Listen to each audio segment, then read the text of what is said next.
by the Montana Television Network. Montana This Morning continues on Montana's News Leader.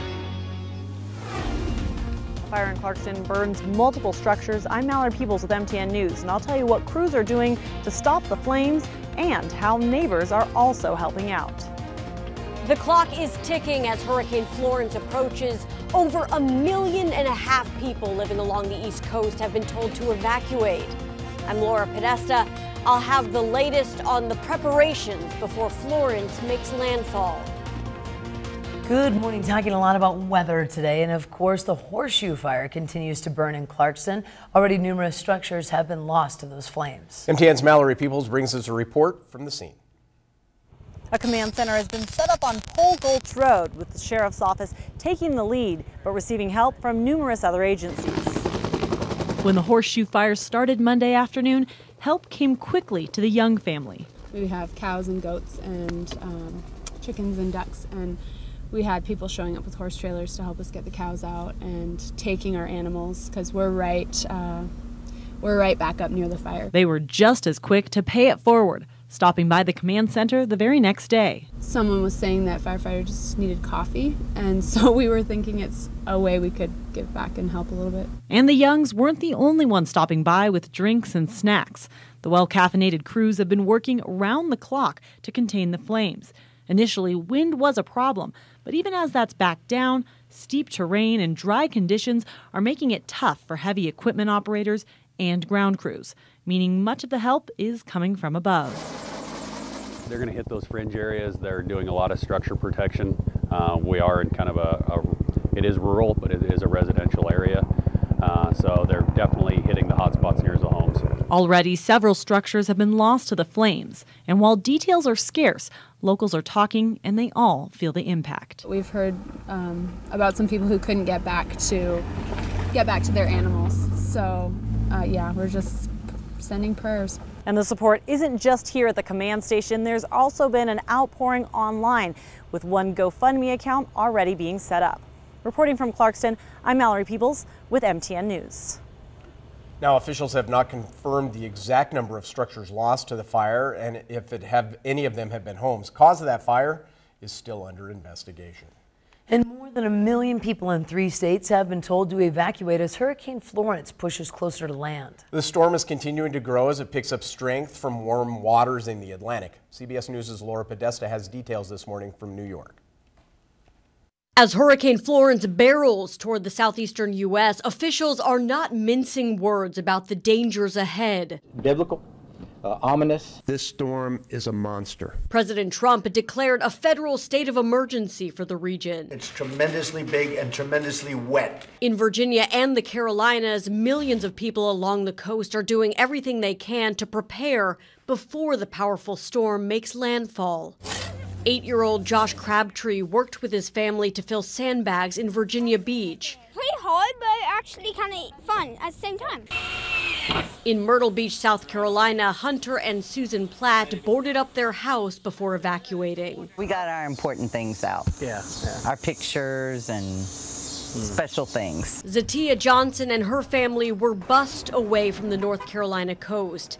They'll spend the next few days 135 miles away at a high school that's now an evacuation center. We're surrounded by water, like Wrightsville Beach, Oak Island, all of that. It's just, I couldn't. Others are going to ride out the storm. The looters, the people after the storm scare me, not so much the storm. From Massachusetts to Texas and California, first responders around the country are making their way to the region. Hopefully the folks there in the East Coast are going to get out of harm's way. Many coastal towns have already instituted mandatory evacuation orders.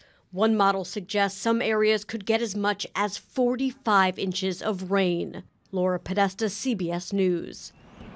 That storm, by the way, expected to make landfall late tomorrow or early Friday. Again, 1 million people under 45 evacuation. inches of rain. Yeah, it's going to be absolutely phenomenal. The worst part is the rain. While that's a big impact, it's the storm surge that is really going to impact this. As a matter of fact, you look at this map here, a lot of red on that map. That's greater than 9 feet above ground. Some of that surge could be pushing back in. That's phenomenal. It's pretty amazing stuff. For us this morning in southwest Montana, really keeping an eye on the air quality. right now we are in the green. We'll have those numbers made sure that they're updated as we go throughout the day and keep you apprised of what's going on. Our temperatures right now into the 40s. There are a couple of light showers showing up on radar near the mining city early today. Temperatures staying into the 60s. It looks like off and on rain showers possible. We'll talk about what that means for your week ahead coming up. Thank you, Madison. 6:36, our top local story for you. Madison County Commissioners have voted unanimously to suspend Sheriff Roger Lee Thompson. Thompson will receive 3 months of pay and benefits during his suspension. Commissioner Dan Allhands motioned for this agreement. Thompson accepted the suspension and is currently facing charges of official misconduct, tampering with evidence, and perjury. 2 of those charges are felonies. Had our glitches in the past. I think you might want to look back in our history and say, it's, we've had our challenges with either an elected official or whatever, and you know what? Madison County did fine after that. Thompson will make his first appearance in Madison Court District on October 1st. Elsewhere, Lewis and Clark County Sheriff's Office investigating a mystery. They say they haven't been able to determine what happened to a man found in critical condition in the woods near Lincoln more than 2 weeks ago. According to Sheriff Leo Dutton, the victim's car, a rental Ford Mustang, was found near a trailhead on August 20th. 4 days later, a man walking the gulch with a metal detector heard moaning and discovered the man about 2 miles away from his car. Sheriff Dutton says the victim had electrical cord wrapped around one of his legs. He was taken to a hospital in Missoula where he's undergone multiple surgeries for internal injuries. The man is in his 40s and from Great Falls. The sheriff suspects foul play, but right now the victim isn't talking to investigators. But if he would have died, we would have had a homicide on our hands, had it not been for the gentleman from Great Falls who was basically prospecting for gold with a metal detector. Now, Sheriff Dutton says investigators did find a cell phone and they're trying to track down a man they believe was with the victim.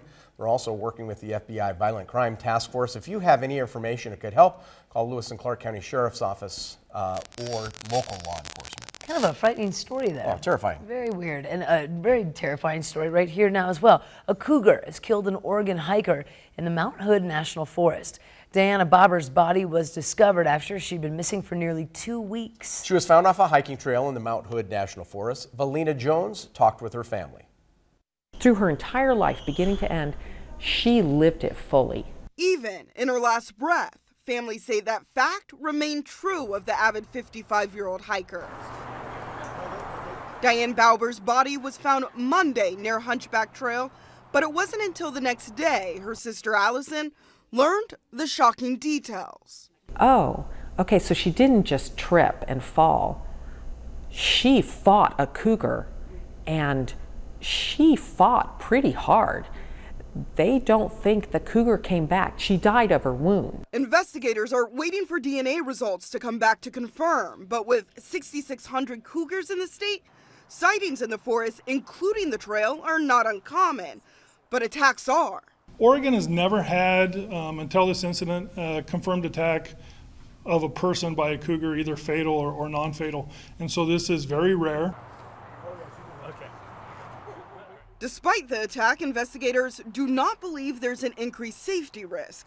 As a precaution, the trail will be closed and Oregon State Police will patrol the area while a number of agencies work to find the cougar. It can be difficult to try to pinpoint a singular animal, and so we'll be looking at different physical evidence collected at the scene. While it's not the ending Allison and her family were praying for. Now, I would rather the story be that she fought the cougar and got away. That's the story I'd much rather be telling 10 years from now. But it's who she was. She went all in. They take comfort in knowing Diana died, living life to the fullest. This is so rare. How could you possibly have prepared for this, except to say, I simply will take no risks in my life, and my sister could not live like that. In Clackamas, Valina Jones. Wow. Crazy stuff. Crazy story. Yeah, extremely rare to have a mountain lion or a cougar attack somebody, so they'll work to try to investigate that. But and tricky just to even locate mountain lion, they're so elusive anyway. I mean, that's their gig, by the way. So wow, crazy stuff. Crazy story there. It is time for a quick break. In a moment, our favorite CNN reporter Jeannie Mose takes a look at the craze. Alex Trebek is sporting a beard on Jeopardy, and the internet is going nuts. But first, let's check in with Gail King to see what's coming up on this morning's edition of CBS This Morning. Good morning. Ahead on CBS This Morning, Hurricane Florence is being called the storm of a lifetime. It's big. We're on the Outer Banks as the Carolinas prepare for a predicted 15-foot storm surge and 3 feet of rain. That's a lot of water. And meet the first woman to lead the Citadel Corps of Cadets in the school's 175-year history. Zara Zorn tells Nora why her desire to lead is not about breaking any barriers. We'll see you 7 o'clock.